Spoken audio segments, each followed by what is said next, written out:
সব তারে পাঠাই দিছি, সব তার অ্যাকাউন্টে পাঠাই দিছি। সে বাড়ি ঘর সম্পত্তি সব তার নামে করছে, আমার নামে কিচ্ছু করে নাই সে। কই আমার মেয়ের নামে তো কোনো কিছুই করা হয় নাই।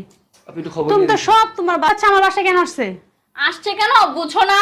ওরে তো ভালোভাবে ঢুকাইছি, কারণ হচ্ছে গিয়ে ও লাকিসে যা যা যাবতীয় জিনিস আছে এগুলো রাইখা দিয়ে ওরে ঘাট ধাক্কা দিয়ে বাসা থেকে বের করে দিন। এই ফকিনি বাচ্চাটা আমার বাসা থেকে বের কর। ওর কি আছে? ওর তো কোনো কিচ্ছু নাই। থাকবে কিভাবে? সব তো আত্মসাৎ করছি আমরা দুইজন, বুঝো নাই? আমি চলে যাবো, আর আমার লাগিস কি এখানে? বাড়ি তোমার হচ্ছে তো কি হয়েছে? টাকাটা তো আমার, টাকাটা তো আমি পাঠিয়েছি তাই না? আর সেই টাকা দিয়ে তুমি এই বাড়ি করছো, আর তুমি সেই বাড়ি থেকে আমার বের করে দিতে চাইতেছো। তোমাকে টাকা আদায় করছি, বুঝতে পারছো? তার মানে কি তুমি আমার ভালোবাসতা না আমার টাকার ভালোবাসতা? তোমার টাকা দেখেই ভালোবাসি। তোমার কি আছে? তোমার আছে কি? না আছে রূপ, না আছে গুণ, মূর্খ একটা লোক। যাও। আমার লাগিস নিয়ে যাও। কেন লাকিস নিবা?